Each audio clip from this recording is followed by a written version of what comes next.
She said, I cheated because you worked too much. The glass hit the floor before I even finished reading the text. Not because I threw it. Because my hand forgot how to hold things. The message was still open on my phone. 7 words from a number I didn't recognize. You should ask your wife where she was Thursday. That was it. No name. No context. No follow-up. Just 7 words sitting in my screen like a lit match dropped into gasoline. I read it 4 times. 5 times. I counted the words like the number mattered. Like if I got a 8, I'd be safe. 7. Every single time. I put the phone face down on the counter and stood in my kitchen at 11:47 on a Tuesday night in the same work clothes I'd put on at 5 a.m. My tie was still on. I hadn't eaten since the granola bar I choked down between my 2 p.m. and 3 p.m. meetings. My feet hurt in a way I'd stopped noticing somewhere around year 3 of pretending this pace was sustainable. The house was quiet. Mara was already in bed. Or she said she was going to bed. At 9:30. Which she'd been doing for weeks now. Tired, she said. Just tired. I picked the phone back up. I stared at the number. Unknown. Blocked probably. The kind of number that only does one thing and then disappears. I walked down the hallway. The bedroom door was cracked. The lamp on her side was off. I could hear her breathing. Even. Slow. The breathing of someone either completely asleep or completely practiced. I stood in the doorway for 40 seconds. I counted those too. Then I walked back to the kitchen. Sat down at the table where we used to eat dinner together. Before my hours got longer. Before her silences got wider. Before the space between us stopped feeling like a temporary thing and started feeling like the natural state of the marriage. I typed back to the unknown number. Who is this? The delivered notification sat there for 6 minutes. Then, does it matter? I stared at that. My jaw tightened the way it does when I'm trying not to say the wrong thing in a meeting with someone who has more power than me. A reflex I'd spent a decade building. Yes, it matters. The 3 dots appeared. Disappeared. Appeared again. Then nothing. I sat in that kitchen until 2 a.m. The refrigerator hummed. The house settled. A car passed outside, its headlights sweeping across the wall like something searching for me specifically and then moving on. I didn't wake her up that night. I don't know if that was mercy or cowardice. The morning was ordinary in a way that felt criminal. Mara made coffee. She was in her robe, hair pulled back, the same woman I married 9 years ago wearing the same expression she wore every morning. A careful kind of neutral that I had always read as contentment and was now rereading as something I didn't have a word for yet. She asked if I wanted eggs. I said sure. She asked if I'd slept. I said not great. She said I looked it. We moved around each other in the kitchen, the way people do when they've learned each other's movements so completely that they don't need to talk. Except I was watching her now. Every micro movement. The way she held her mug.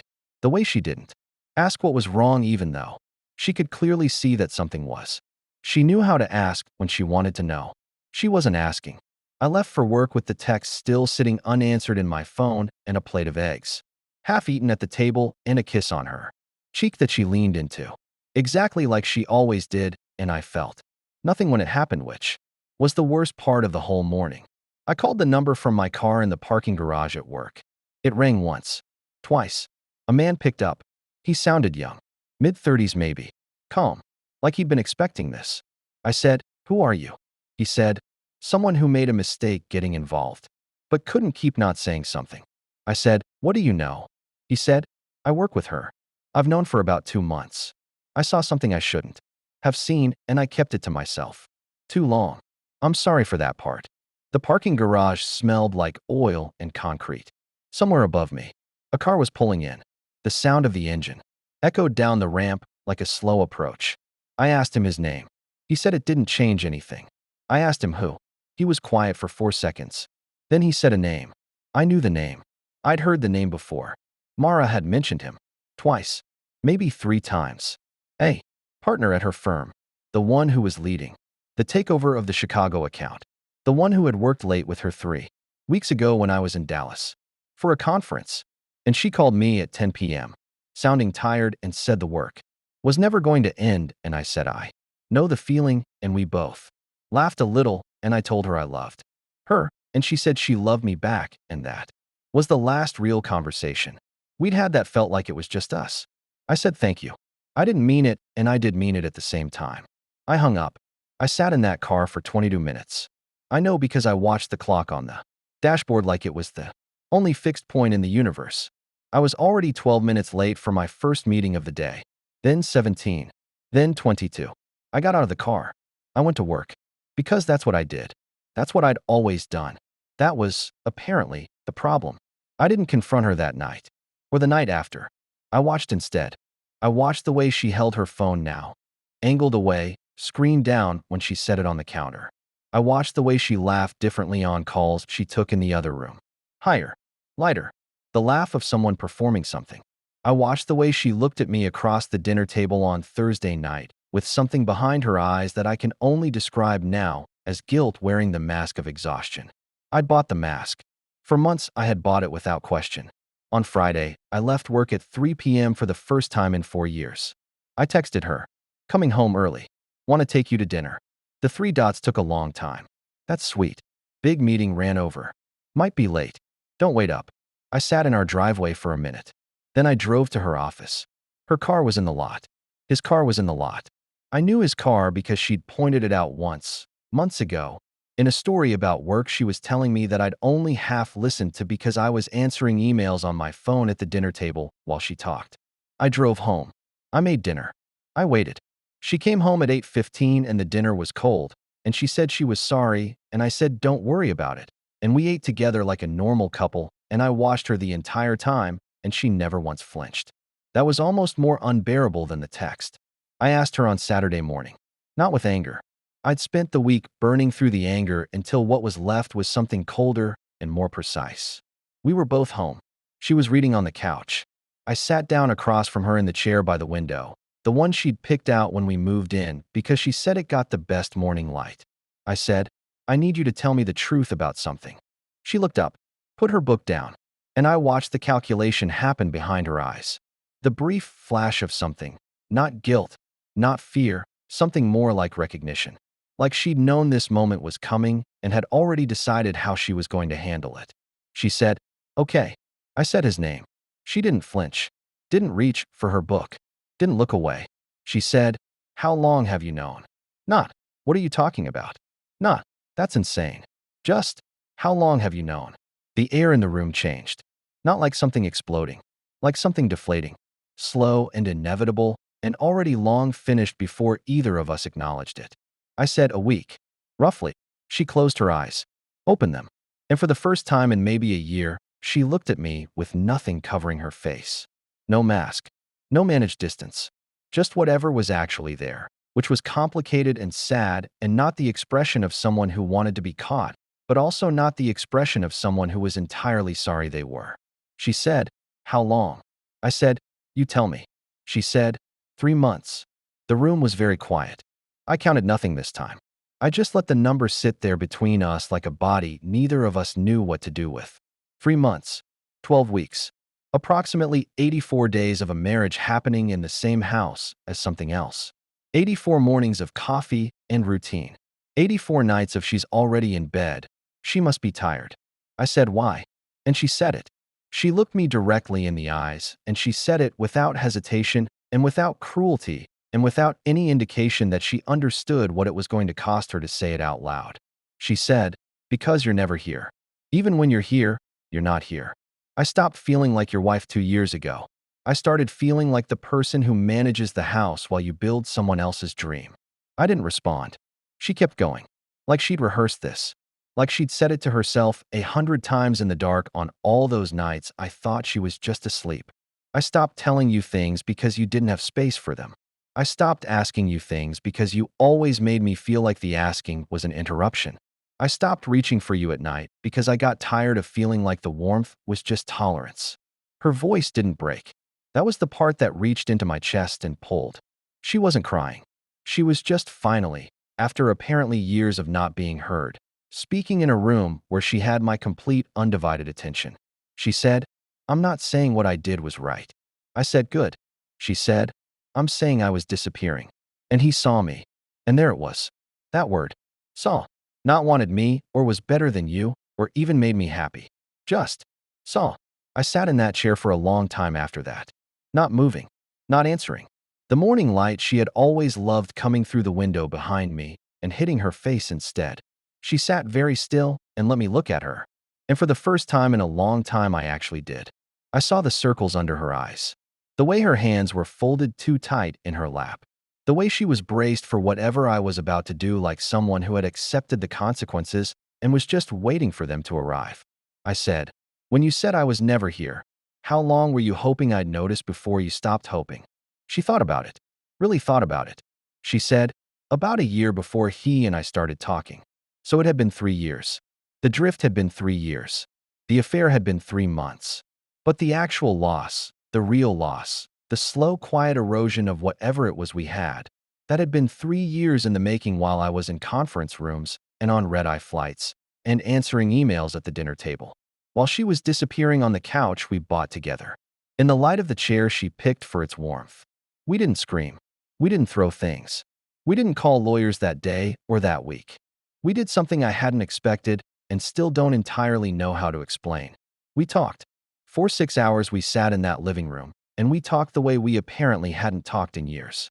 She said things she'd stored in places I never looked. I said things I'd never admitted out loud. That the work had become a place I understood. That the work had expectations I could meet. That the work gave me a clear measurement of whether I was succeeding and the marriage didn't, and I had, without ever consciously deciding to, started optimizing for the thing that grated me. She said, "Did you know you were doing that?" I said no. She said, "Do you believe me that I tried to tell you?" The honest answer was the hardest word I'd said in years. I said yes. She said, "Do you think I wanted it to end up here?" I said, "I think you wanted to survive." She pressed her lips together and looked at the window. I said, "I don't forgive you. I don't know if I will." She said, "I know." I said, "But I also know I'm not the victim in this the way I thought I was on Tuesday night when I was sitting alone in the kitchen in a tie I should have taken off hours before." She said, "You're not the only victim. That doesn't mean you aren't one." That sentence stayed with me. Both things true at the same time. I'd been failed. I'd also failed. The marriage broke. It also got broken. The betrayal was hers. The abandonment was mine. Neither defense cancels the indictment. Neither wound heals because the other one exists. We didn't decide anything that day. We ordered food because we both realized at 5 p.m. that neither of us had eaten. We sat at the table. We ate in quiet. Not the comfortable quiet of 9 years of knowing someone. The different quiet of two people sitting inside a before and after, neither sure which side of the line they were permitted to be on. It's been 4 months since that Saturday. I left the job. Not for her. For the reason she named that I hadn't been able to name myself. I left because I looked at the math of my life and the numbers didn't add up to anything I actually wanted to own. She ended it with him. She went to therapy. I went to therapy. We've been going together, once a week, to sit in a room with a third person and practice being honest in ways that apparently don't come free. We haven't decided if the marriage survives. Some days I look at her, and I see the woman I built a life with, and I want to build it differently, better, with the volume actually up this time. Some days I look at her, and the image of his car in that parking lot surfaces, and I feel something cold and surgical that has nothing to do with love. She feels both things too. About herself. About me. The therapist says ambivalence is not weakness. The therapist says staying in the room is not the same as staying in the marriage. The therapist says some questions don't have timelines. I'm learning to tolerate the uncertainty. Badly, but learning. Here's the question I sit with now, not about her. About myself.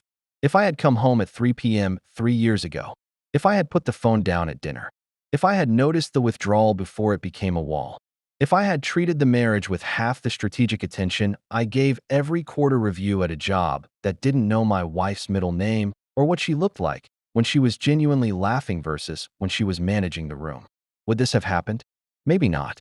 Maybe she still would have made the choice she made. People are not passive recipients of their circumstances. She had 1,000 moments between the first feeling of invisible and the first night she let someone else make her feel seen. She could have left. She could have issued an ultimatum. She could have stood in the doorway of my home office one more time and refused to leave until I actually looked at her. She made the choice she made, and I made the choice I made. Mine was slower. Mine happened in small increments across 1,000 ordinary Tuesday mornings. Mine never made it into a text message that shattered a glass on the kitchen floor. But choices don't have to be dramatic to be devastating.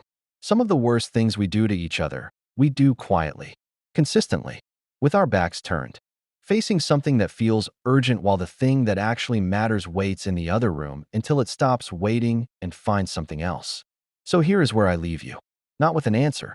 With the question I think most of us are actually living inside whether we've named it or not. You know the person who matters most to you. Right now? The one whose presence you've scheduled around everything else. The one whose attempts to reach you you've interrupted with just a second for so long that they've stopped reaching. When is the last time you came home at 3 p.m.? When is the last time you put the phone down not because you finished, but because something else was more important? When is the last time you looked at them? Really looked, without agenda, without the half attention of someone already composing the next email, and made sure they felt seen? Because here's what I know now that I didn't know on that Tuesday night, standing in a kitchen in a tie I should have taken off hours earlier. Neglect doesn't announce itself. It doesn't come with a warning label or a loud moment you can point to later and say that's when I messed up. It comes like my wife's early bedtimes. Gradual, reasonable, easy to explain away, until someone else stops explaining it away, until someone else looks up. The question isn't whether your partner would do what mine did.